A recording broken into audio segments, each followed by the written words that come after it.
Ayade inspects ongoing road construction in Calabar metropolis, advocates patronage of indigenous contractors to improve expertise. National Population Commission fine-tunes modalities for successful 2023 census, inaugurates publicity, logistics, and security committees in Calabar. Plus, Eastern Naval Command gets new flag officer, sets new strategy to combat maritime security. Details and more shortly. A very good evening to you and welcome to the news. I am Justina Etam. Cross River State Governor Professor Ben Ayade is advocating the patronage of indigenous construction contractors in Nigeria to boost the economy and improve expertise instead of relying heavily on foreign ones. The governor stated this during inspection of ongoing road construction works in Calabar metropolis. Paul Abel reports. Road construction is pivotal in social infrastructure, and so good road network creates access for other facilities to thrive. Governor Ayade is of the view that road construction is not a rocket science, and using the Cross River State experience, the incoming government in all the states and at the federal level should patronize local contractors to strengthen the Naira. But what I find interesting is that majority of our contractors, in fact almost all, are locals. This is a special message. It is easy for Nigerians to award contracts to foreign companies and pay them in 10 times the price they will pay if it was a local contractor. And this will take 30% of that money, import brand new equipment, come in and work and get all their money. And you say foreign contractors work much more. But drive through their sites, all Nigerians are doing the work. The expertise is in the hands of Nigerians. But we as government, as governor that I am, or as president, the pleasure is always to award contract to a colored skin. So you see a white man on your side, it shows that you are working hard. That has to change. So experientially, we have learned that with proper supervision, we are going to deepen the concept of local indigenous contractor. The local content should not be only in the oil and gas industry. It must also be in the works and road construction industry. To encourage Nigerians, if you go to India, you can't see a foreigner doing their road or doing their bridge. I think this is the strongest message of the day. That Nigerians must know that the only way the Naira can get strength is by some strategic micro and macroeconomic modulations. And this comes with strategic planning of governments. A government cannot continue to encourage the repatriation of local currency at the expense of its local strength and expect things to be different. The governor, however, sues for proper supervision to ensure local contractors meet ops quality and time frame, as well as improve performance. In Calabar, Paul Abel, NTA News.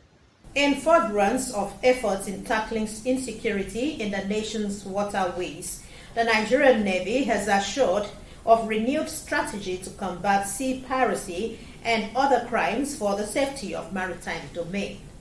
This assurance was given during the handing over ceremony by the outgoing flag officer commanding Eastern Naval Command, Rear Admiral Ibrahim Dewu, to the incoming flag officer commanding Eastern Naval Command, Rear Admiral Olushola Oluwagbere, who has just assumed duty at the headquarters of the command in Calabar.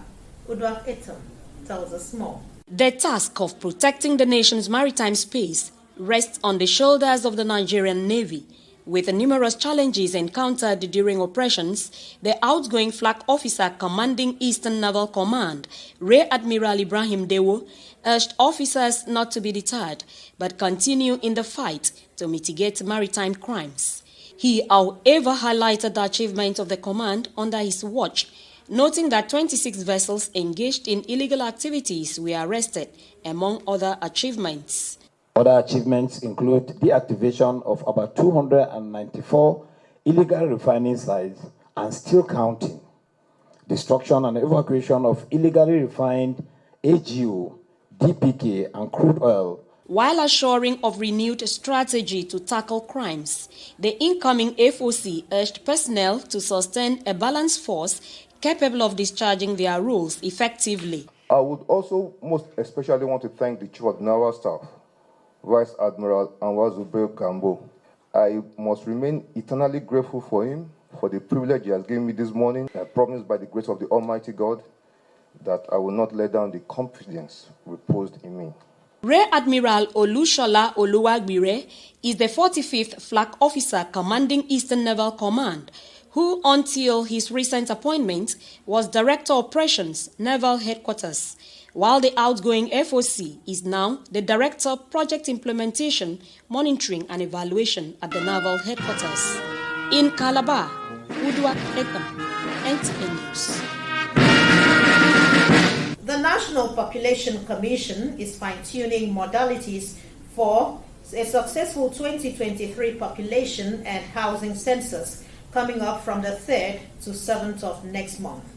Morinleo Ajom reports that already the Commission has inaugurated Census for Publicity Security and Logistics Committee for the exercise in Cross-River states. With less than 1 month to the conduct of the 2023 population and housing census, the Commission in Cross River State is putting finishing touches to ensure a hitch-free and smooth conduct of the proposed digital population census with the newly introduced technological approach. In this regard, the Commission is engaging relevant stakeholders for the pre and during the head count. Consequently, the committee inaugurated is that of publicity, security and logistics to sensitize and mobilize the people for the exercise. Commitment to the National Population Commission is that we will launch out massive publicity, massive sensitization, as build up to the census 2023. National Population Commission is built to conduct a digital census, and for us to succeed and get credible and acceptable data, the Commission has done a lot of things. Finished the pre-census activities of enumeration, finished testing of the instruments and methodology. We've also done 70 to 80% of capacity building training for the functionaries that will deliver the credible census. State Commissioner for Information Eric Anderson, who performed the inauguration on behalf of the State Governor Ben Ayade and the National Commissioner representing Cross River State, reassured the people of the Commission's readiness to conduct a successful census. The inauguration ceremony, which also afforded the stakeholders opportunity to interact, outlined grey areas and suggestions for a successful headcount next month. In Calabar, Morinleo Ajom, NTA News. And that's all on the news. Thank you so much for watching.